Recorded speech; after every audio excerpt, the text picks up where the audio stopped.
No princípio só havia trevas. Em seguida, Bang, e surge uma existência infinita de tempo, espaço e matéria ainda em expansão. Diariamente, novas descobertas desvendam os misteriosos, os fantásticos e implacáveis segredos de um local chamado Universo. O Sistema Solar. Como ele emergiu do esquecimento do caos interestelar? Somos todos feitos de gás e poeira. Hoje, o Sol e os planetas abrigam pistas fascinantes das suas origens numa névoa de partículas tão pequenas que são praticamente invisíveis. A prova do nosso passado está à nossa volta. Mas será que as forças titânicas que criaram o nosso sistema solar existem em todo o universo? Ou nós somos especiais? Nosso sistema solar parece ser uma excentricidade. O universo pode ter inúmeras estratégias para produzir estrelas e planetas, mas apenas uma poderia determinar como o sistema solar foi formado.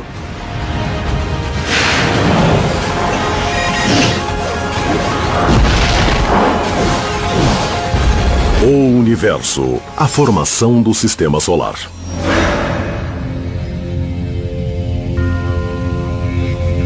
Tudo começou em um momento há quase 4,6 bilhões de anos. Uma gigantesca nuvem de gás e poeira flutua sinistramente por um ramo longínquo da Via Láctea, a mais de 400 graus abaixo de zero. Enquanto está ali sozinha, quase nada acontece numa nuvem molecular. As temperaturas são muito baixas, as partículas se movimentam muito lentamente. Ela só está ali. Mas havendo uma supernova por perto, uma estrela em explosão, ela pode fazer uma onda de choque atravessar essa nuvem molecular, dando início ao seu colapso gravitacional. Esse colapso é o primeiro passo de um longo processo que levou o local que agora chamamos de Sistema Solar à existência. 700 milhões de anos. Nossa missão agora será percorrer a linha do tempo dos primeiros 700 milhões de anos. Época na qual o Sistema Solar se formou e se estabilizou. Vamos começar observando como o Sol e os planetas estão atualmente. A prova do nosso passado está à nossa volta. Os 4 planetas da parte interna do Sistema Solar são feitos de rocha e metal. Os 4 planetas da parte externa do Sistema Solar são gigantescas bolas de gás. É claro que vários processos estiveram envolvidos e eles nos esclarecem sobre como viemos parar aqui. Aprendemos essa história segundo a opinião dos cientistas sobre o que aconteceu desde o momento zero, o verdadeiro início do nosso sistema solar. A explosão da supernova, além de semear a gigantesca nuvem de gás com elementos pesados como ferro e urânio, produz um solavanco que impulsiona a nuvem para o futuro, com frentes de onda comprimindo o gás que a compõe para formar uma massa crítica. Essa massa começa a entrar em colapso com a força da gravidade e não se pode detê-la, ela é rápida. Ela é irreversível. É como o carrinho de uma montanha-russa chegando ao ponto mais alto e descendo velozmente do outro lado. A nuvem em colapso destinada a se tornar o nosso sistema solar torna-se um parque temático virtual de movimentação caótica.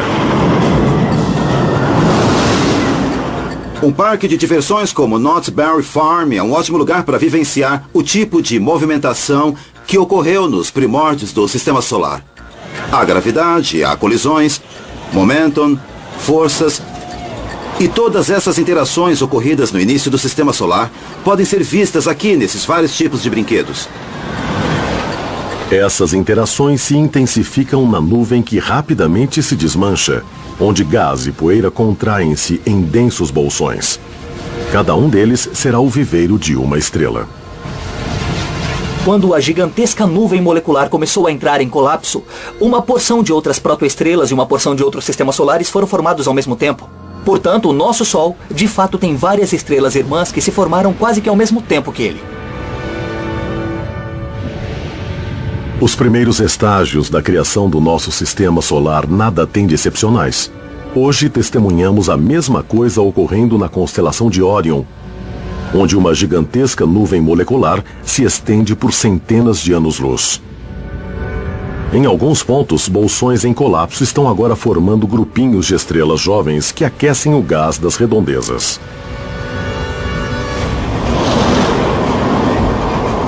Os vários movimentos produzidos num parque de diversões podem ser comparados à movimentação de matéria cósmica que se junta para formar o sistema solar. O mais básico desses movimentos é o circular. Como um carrossel celestial. Quando a nebulosa pré-solar entra em colapso, começamos a notar sua rotação. Um giro que, na verdade, sempre esteve ali, desde o início. A galáxia toda está em rotação. Tudo na galáxia gira. Tudo está em rotação em relação a todo o resto. Portanto, a rotação faz parte da física do colapso estelar. O que ocorre a seguir lembra uma patinadora rodopiando quando recolhe os braços. Ela gira mais rápido. Quando a gravidade atrai o gás da nuvem, a nuvem não só gira mais rápido, como também, inevitavelmente, vai se achatando na forma de um disco.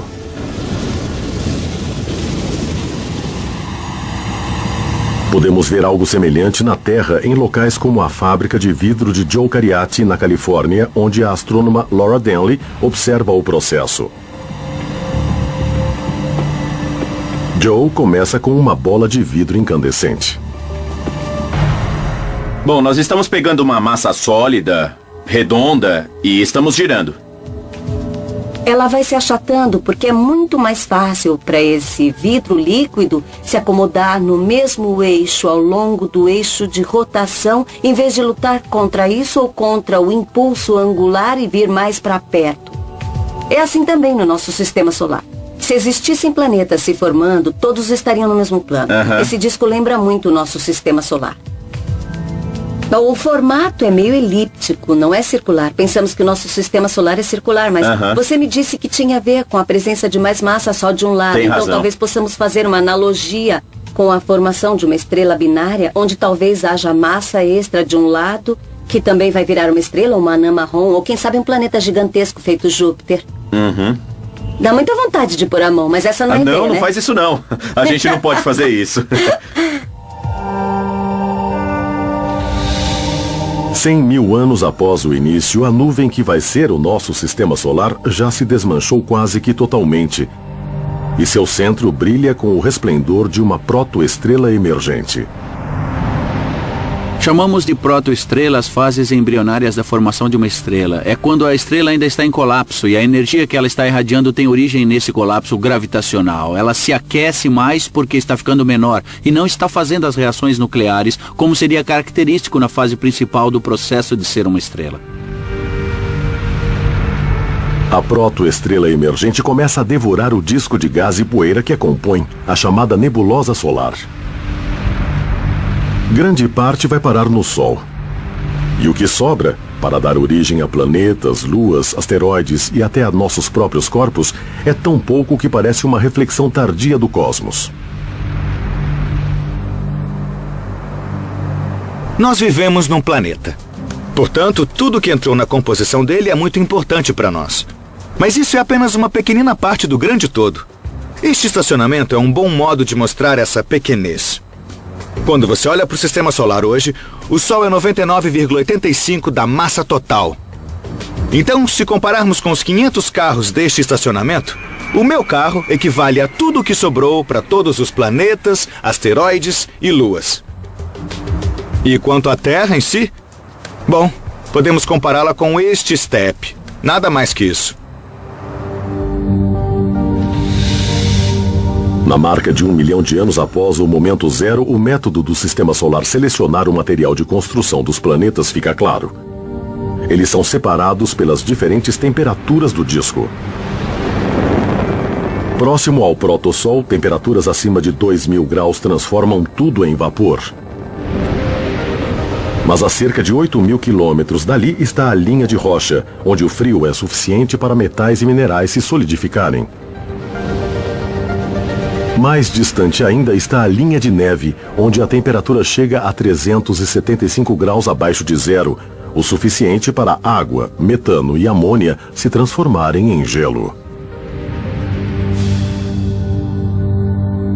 No início, o sistema solar se parece muito com a formação do algodão doce. E para nos mostrar como ele é feito, temos aqui a Kate Wu, que vai nos dar uma deliciosa aula. Primeiro, nós pegamos os cristais de açúcar e colocamos dentro do recipiente aquecido. O elemento calor, no caso aqui, está bem no centro. No caso do sistema solar, claro, é aquele sol muito quente no meio que vai derretendo tudo que estiver bem próximo dele.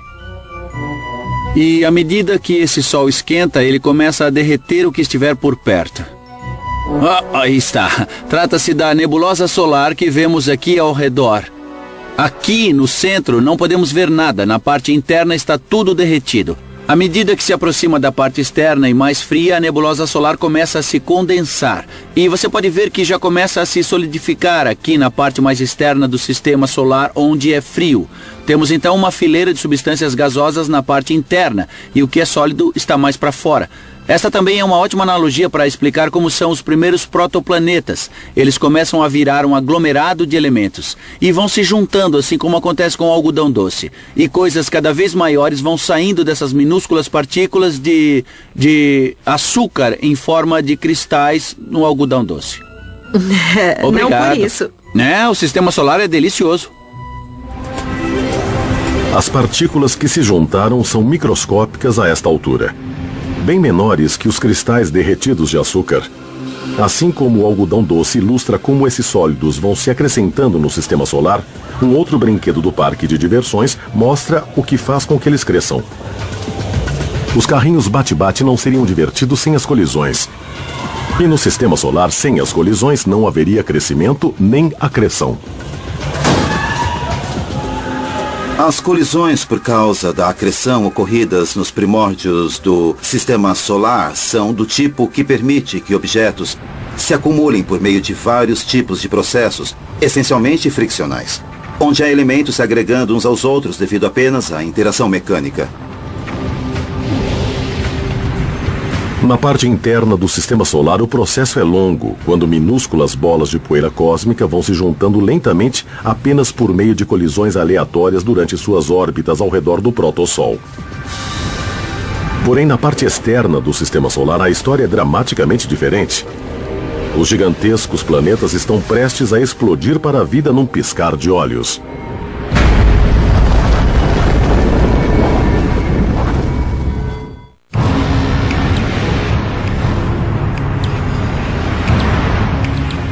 Tendo iniciado como uma nuvem de gás e poeira, a formação do nosso sistema solar vai levar 700 milhões de anos. Agora, apenas 2 milhões de anos após seu nascimento, o jovem sistema solar dá seus primeiros passos para a criação de uma família de planetas que um dia terá exemplares diversos, como Júpiter, Saturno ou a Terra.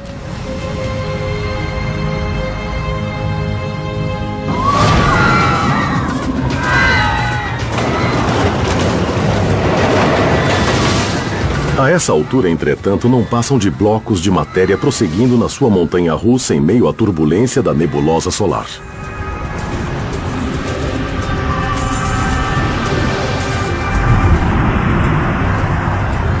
Esse disco espesso em rotação, formado sobretudo de gás e hidrogênio, está incrustado de sólidos. A área interna está cheia de pequenas porções de rocha. Porém, além da fronteira, na faixa conhecida como linha de neve, também há blocos gélidos de metano, amônia e água que predominam na parte externa do disco, e por uma boa razão. São todos compostos de hidrogênio de uma forma ou de outra. E o hidrogênio é o elemento mais abundante naquela região do sistema solar naquele momento.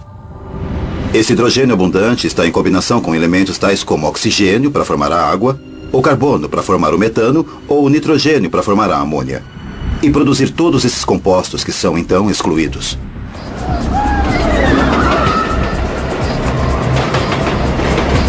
Contínuas colisões em meio à turbulência fazem minúsculas partículas de poeira e gelo se juntarem por meio de fricção e eletricidade estática, até serem grandes o suficiente para a gravidade assumir o controle. E elas se tornam planetesimais. Os planetesimais eram os blocos que originalmente formavam o sistema solar. Eram incrivelmente pequenos, tinham até 1.700 metros de extensão. Mas eram muitos nos primórdios do sistema solar, que estava infestado por eles. Esses planetesimais de 850 metros passarão a formar planetas de larga escala. Sim, mas de tamanhos distintamente diferentes. Era isso que Ryan Chen, de San Mateo, Califórnia, queria perguntar ao universo quando escreveu: por que os planetas mais próximos do Sol são menores do que os gigantescos planetas que estão mais distantes do Sol? Ryan, os planetas mais próximos são menores que os que estão mais distantes do Sol porque os primeiros foram formados a partir de muito pouco material.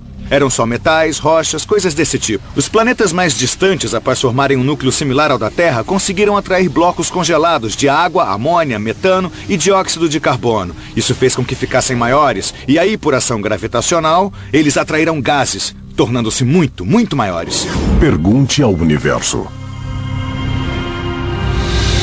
3 milhões de anos após o momento zero, os planetesimais estão se incorporando a objetos maiores, chamados embriões planetários ou protoplanetas. Os protoplanetas são formados por planetesimais, por isso são maiores, mais ou menos do tamanho da Lua.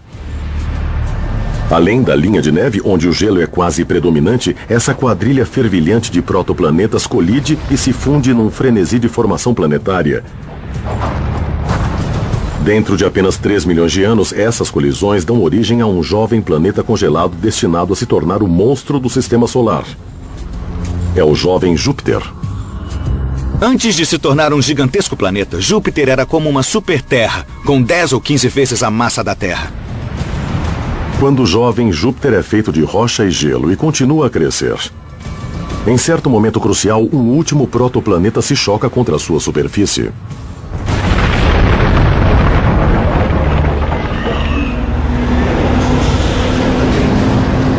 É mais um ponto auge, como na montanha-russa, na formação do Sistema Solar.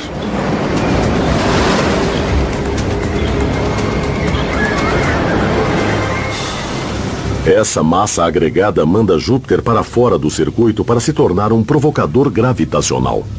Após alcançar uma certa massa crítica, a gravidade de Júpiter foi capaz de muito rapidamente atrair material, uma espécie de efeito descontrole que o tornou muito grande de forma muito rápida. Assim como um aspirador de pó cósmico, Júpiter suga praticamente todo o gás que encontra em sua órbita, chegando a 90% do seu tamanho atual em apenas 100 mil anos. Saturno, Netuno e Urano, por sua vez, imitam Júpiter e devoram gás suficiente para se tornarem gigantes gasosos. Essa dramática limpeza feita por um ou mais planetas, deixando espaços vazios através de um disco ao redor de uma estrela, é algo considerado comum no universo, fato já confirmado por recentes descobertas via telescópio. Vemos este processo também em outros sistemas solares sendo formados. Estamos finalmente no ponto em que podemos imaginar outros discos ao redor de estrelas e intervalos que estão sendo criados pelos grandes planetas presentes em sua órbita. No início de 2011, astrônomos usando o telescópio Subaru, no Havaí, divulgaram a foto de uma estrela a 450 anos-luz da Terra. Uma máscara óptica avançada permitiu fazer o bloqueio da luz dessa estrela, revelando a primeira imagem direta de um disco com áreas que foram limpas por planetas orbitantes. Trata-se de uma imagem incrível de alta resolução, que mostra um disco de gás e poeira ao redor de uma estrela e as partes internas retiradas por um ou mais planetas. Certos materiais foram incorporados a eles e outros foram atirados fora. Na marca de 3 milhões de anos na linha do tempo, Júpiter e Saturno são agora os titãs do Sistema Solar. Esses dois planetas gigantescos detêm 92% de toda a massa não solar de todo o sistema. Com 10 milhões de anos de vida, o jovem Sistema Solar está praticamente sem gás. Nesse caso, trata-se de hidrogênio e hélio, combustíveis do rápido crescimento de Júpiter e de Saturno. A estrela em formação tinha um enorme vento solar que dava fim em tudo que havia no Sistema Solar. Júpiter e Saturno tiveram a sorte de conseguir a maior parte desse material em suas órbitas. Por isso são tão grandes. Urano e Netuno chegaram um pouquinho mais tarde e não conseguiram atrair tanto material. Por isso são menores que Júpiter e Saturno. Durante o período anterior à limpa de toda a poeira e gás, o Sistema Solar em formação encontrava-se totalmente escondido do resto do universo. Mesmo quando a poeira e o gás estavam formando os planetas, o disco ficou muito espesso e bloqueou a luz do protossol no centro. Numa distância equivalente a várias distâncias entre a Terra e o Sol, por exemplo, se pensarmos nele durante as primeiras fases do Sistema Solar, não seria possível vermos o Sol, ver a luz dele. Como teria sido a aparência do Sistema Solar em seus primórdios para astrônomos alienígenas que talvez estivessem nos vendo a distâncias ainda maiores? O telescópio espacial Hubble nos mostra isso através de fotos de discos protoplanetários na região de uma estrela em formação a 1.350 anos-luz da Terra. Podemos vê-los por vários ângulos relativos à nossa linha de visão. Por exemplo, se estiverem de frente, podemos ver uma estrela no centro rodeada por um disco. Mas quando olhamos para esses objetos de lado, todo o gás e a poeira entre a nossa linha de visão e a estrela central bloqueia a luz dela. Agora, porém, 10 milhões de anos após o início da formação do Sistema Solar, com poeira e gás praticamente extintos, nosso futuro Sol brilha fulgurosamente pelo espaço. Ele ainda tem que passar pelo processo de se tornar uma verdadeira estrela e, a essa altura, iria parecer estranho aos olhos modernos. O espectro de luz era muito diferente, estava sacrificando muita energia, assim como faz hoje. Mas era de fato muito mais vermelho em seu espectro. Portanto, no início, o Sistema Solar deve ter sido de cor bem diferente da que tem hoje. A protoestrela de aparência amarelo-laranja é um caldeirão fervilhante. Em alguns sistemas, os núcleos de nuvens em contração nunca produzem mais do que a luz tênue de meras anãs marrons. O protossol agora se aproxima de um ponto crítico. Será que essa fornalha interna vai negar fogo? Ou deverá romper a fronteira nuclear para brilhar por toda a galáxia com todo o fulgor de uma verdadeira estrela?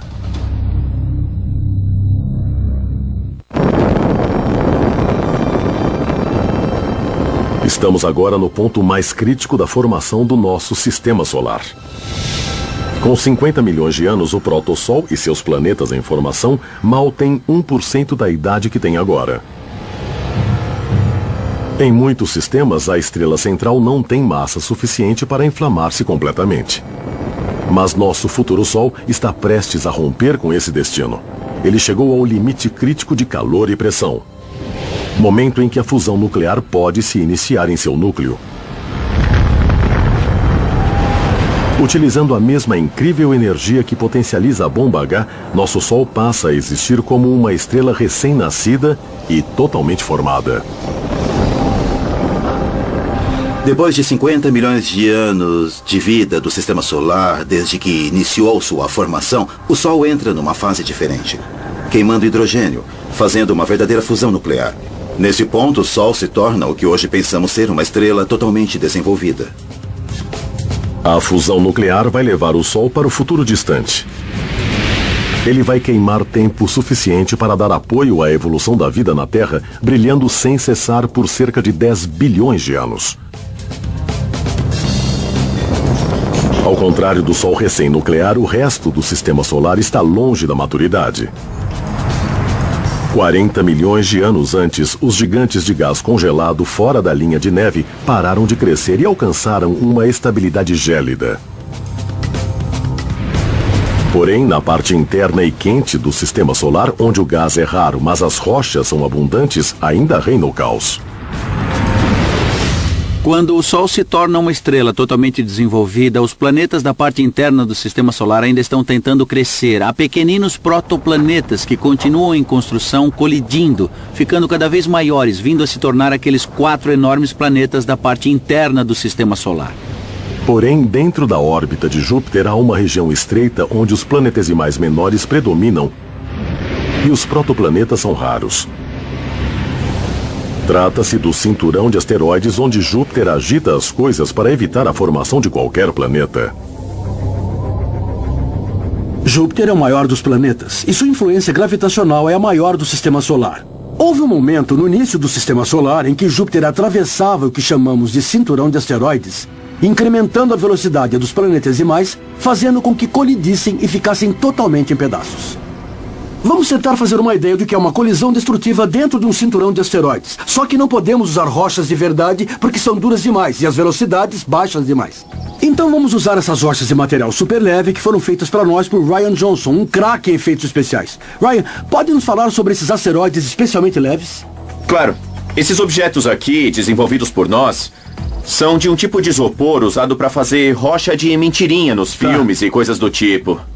Quando queremos fazer algo que quebre, parecendo que é bem duro, usamos isso, que quebra com facilidade em pedacinhos. Então nós pegamos esse material e desenvolvemos uma bola muito maior, que fingiremos ser o nosso asteroide.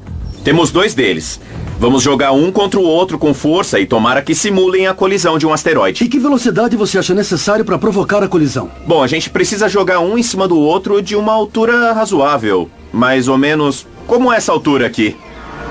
Tá bom, vamos sentar.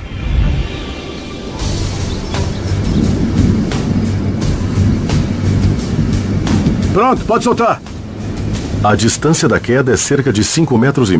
Isso dará ao asteroide em queda a velocidade de 59,5 km por hora. Mais um pouquinho. Perfeito. Perfeito, é aí mesmo.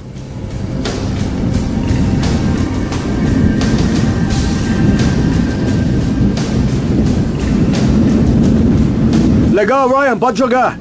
Tudo bem, tá ventando um pouco, mas vamos ver se a gente consegue.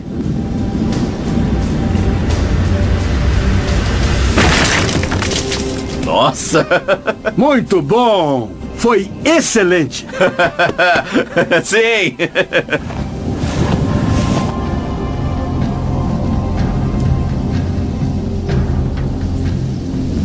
Maravilha! Obrigado, hein? Foi um sucesso, hein? Boa! Isso aqui tá ótimo, hein? Incrível, fez um belo estrago, né? Ótimo. Então, no cinturão de asteroides, esses pedaços voltariam a se juntar e formar uma pilha de cascalhos, ou seja, um asteroide como conhecemos hoje. Bom, se eles começam a se juntar o tempo todo, não seria esse o processo pelo qual um planeta se forma? Não é assim que funciona? Não, porque aí isso aqui é atingido de novo, e de novo, e de novo. E essas coisas são sempre pulverizadas pelos impactos, restando apenas pequenas porções de cascalhos isolados em vez de um planeta inteiro. E essa experiência reproduz de modo razoável o que você acha que poderia ser uma colisão de asteroides? Essa é uma analogia muito boa, porque você tem pedaços grandes, você tem poeira, e o que são asteroides? Basicamente pilhas de cascalhos compostas de pedaços enormes que se juntaram. Foram cobertos de poeira e então acho que você fez um bom trabalho. Isso aqui se parece com os primórdios de um asteroide. Ótimo, eu fico feliz que deu certo. Eu também. O cinturão de asteroides não é a única região no emergente sistema solar onde os planetas não conseguem se formar. Nas regiões mais periféricas do sistema solar, um outro anel de pequenos objetos orbita em gélido silêncio, o cinturão de Kuiper. O cinturão de Kuiper é uma região que fica atrás na órbita de Netuno e abriga uma grande porção de corpos rochosos e congelados bem distantes uns dos outros. Bom, eles jamais conseguiram se fundir para formar um planeta porque não são em número suficiente nem próximos do outro para tanto. 50 milhões de anos após o nascimento do nosso sistema solar, tanto o cinturão de Kuiper quanto o cinturão de asteroides detinham 100 vezes mais objetos do que hoje. Tais objetos terão um papel monumentalmente destrutivo, mas vital na evolução final dos planetas internos, entre eles, a Terra.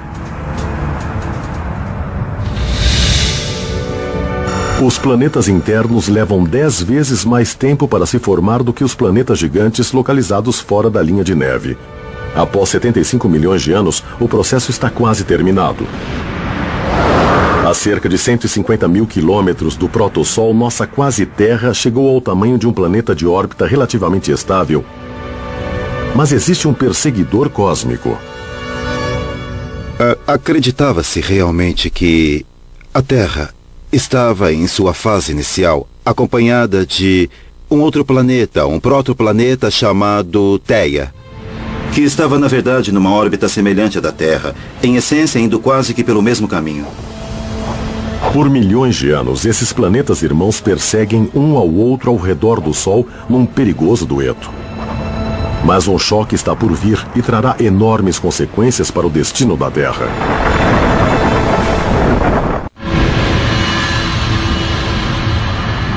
A formação do nosso sistema solar se arrastou por 80 milhões de anos, desde o colapso da gigantesca nuvem de gás que iniciou o processo.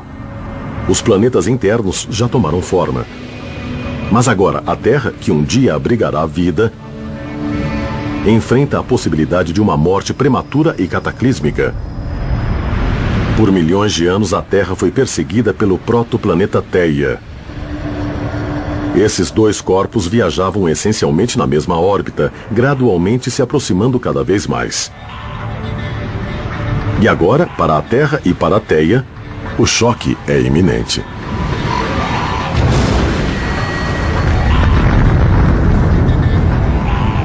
A colisão entre Terra e Theia, no início da história do Sistema Solar, deve ter sido um grande espetáculo. Um objeto do tamanho de Marte chegou e bateu na lateral da Terra, espatifando parte da crosta e do manto desses dois corpos celestes e formando um anel de detritos que depois deu origem à Lua.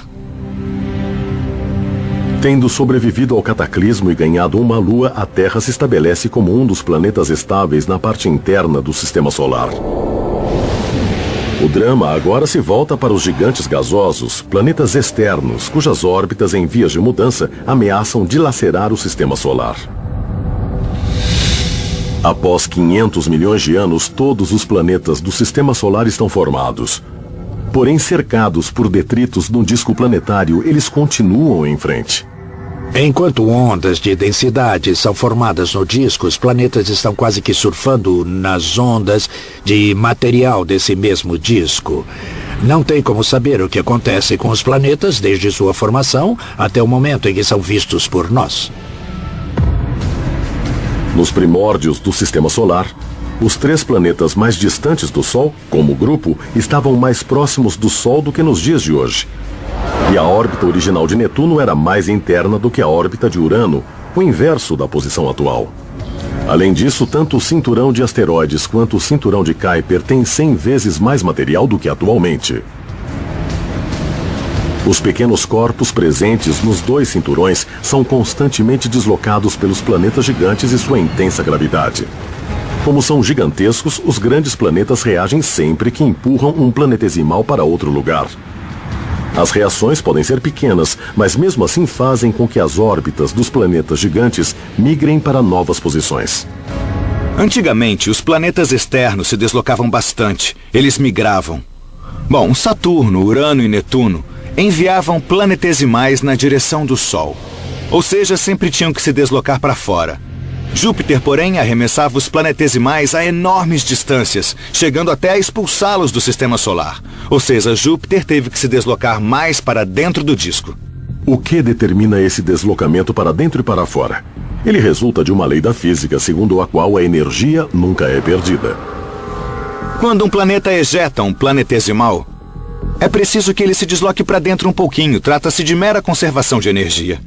Ele está dando muita energia para o planetesimal, atirando-o para longe no espaço. Isso quer dizer que o planeta tem que se deslocar para dentro. Ele perde energia. Se um objeto em órbita perde energia, não está se deslocando rapidamente. Isso quer dizer que ele cai para uma órbita inferior.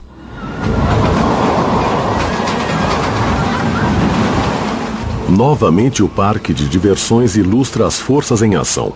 Nesse caso, é o efeito Stirling. Trata-se de um empurrão gravitacional que planetas grandes podem dar aos pequenos objetos.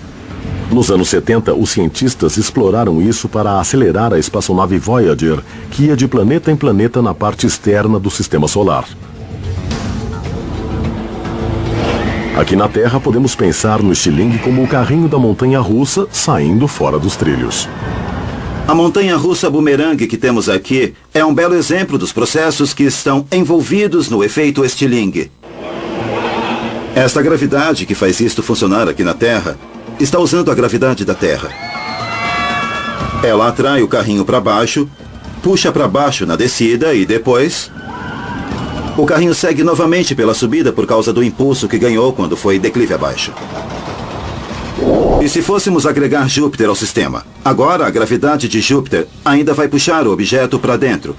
Mas Júpiter o faz girar ao redor do planeta e ele dá uma volta em Júpiter. Esse movimento de Júpiter fornece um empurrão extra para que o objeto consiga mais impulso do que já tinha. E ele é empurrado de volta pela subida em direção ao espaço.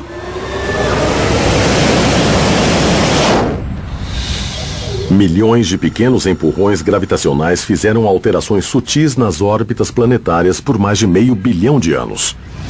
A Terra e os outros planetas jovens talvez se estabeleçam em condições que proporcionem o início da vida. Se for assim, ela está prestes a ser dizimada uma vez que os gigantes gasosos como Júpiter e Saturno alcançam um ponto de ruptura chamado ressonância.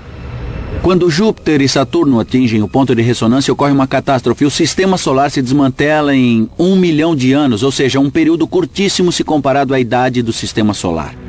A ressonância significa que toda vez que Saturno orbitar o Sol uma vez, Júpiter orbitará o Sol 2 vezes. Resultado, Júpiter e Saturno chegam bem perto um do outro na mesma parte do sistema solar, com regularidade, continuamente, criando uma imensa bomba de gravidade. É como empurrar uma criança num balanço. Se você empurrar o balanço na hora certa, você consegue o movimento para mandá-la cada vez mais alto e mais alto. O efeito mais dramático está nos 2 planetas gigantes mais distantes do Sol. Como os planetas estavam em órbita no sistema solar, realizando interações gravitacionais uns com os outros, uma das coisas mais incríveis que ocorreu foi que Urano e Netuno realmente trocaram de lugar. Tanto que agora Netuno está muito mais distante do Sol que Urano. A ressonância é um cataclismo cujos efeitos reverberam no sistema a uma velocidade estonteante, não só alterando órbitas, mas também expulsando a maioria dos pequenos objetos do sistema. O planeta Júpiter é um grande provocador gravitacional e gradualmente esgotou o cinturão de asteroides. Porém, a ressonância Júpiter-Saturno causou um esgotamento catastrófico tanto no cinturão de asteroides quanto no cinturão de Kuiper. 99% dos corpos do cinturão de asteroides e do cinturão de Kuiper são afastados. Enquanto a maioria é expulsa do sistema, alguns mergulham nele. Atraídos pela gravidade do Sol, eles rasgam o espaço rumo à parte interna do sistema solar. Como será que os planetas internos, inclusive a Terra, vão escapar do extermínio?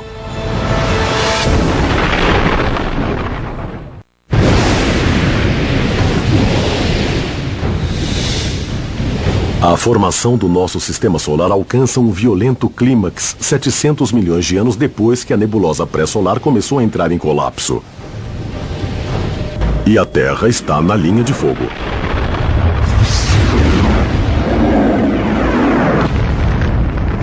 O caos gravitacional de Júpiter e Saturno está bombardeando as luas e os planetas internos do sistema solar. Num evento agora conhecido como cataclismo lunar. Grande parte do material na parte externa do sistema solar, os cometas, caíram e rumaram para a parte interna do sistema solar, onde colidiram com os planetas internos e a Lua, criando crateras que são vistas hoje.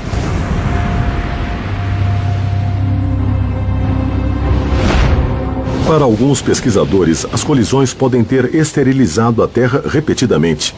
Se houve formação de vida, ela foi dizimada. E teve que começar de novo. Mas o impacto dos objetos no espaço, somado à sua violência, também podem ter trazido algum benefício. A Terra talvez não tivesse toda a água que tem hoje se não tivesse sido bombardeada por material da parte externa do sistema solar. Chegou-se a especular que grande parte da água que temos na Terra é, na verdade, resultado de impactos da época do cataclismo lunar.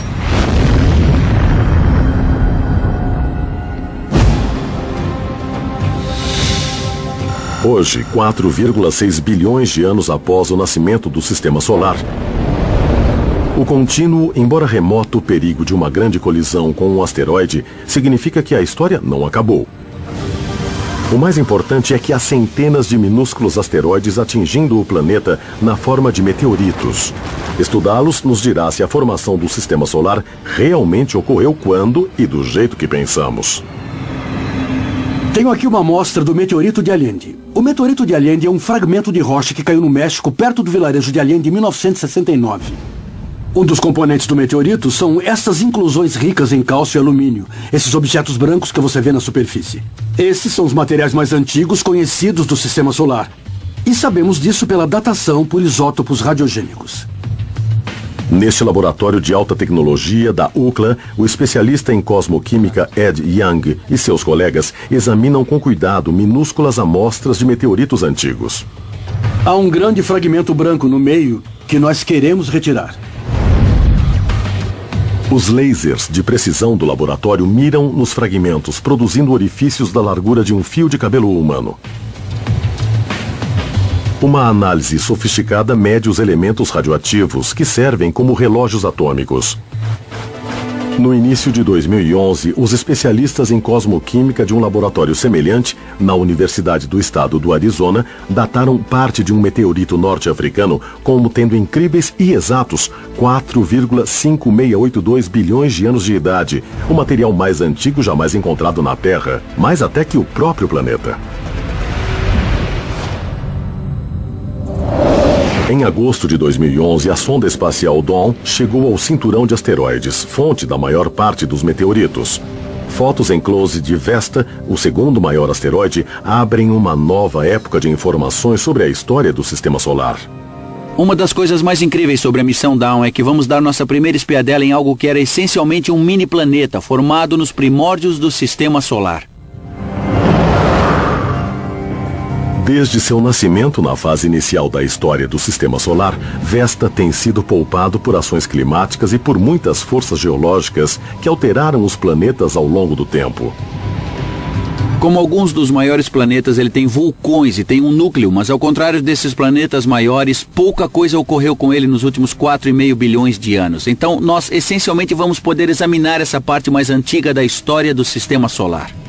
Dawn vai orbitar Vesta por 1 ano antes de seguir e passar mais 1 ano orbitando o maior asteroide, Ceres.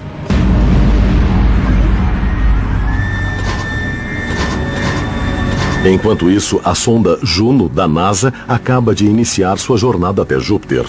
E irá visitar esse gigante planeta para determinar se ele realmente tem um núcleo sólido e se foi formado logo no início e com rapidez, como os cientistas agora acreditam.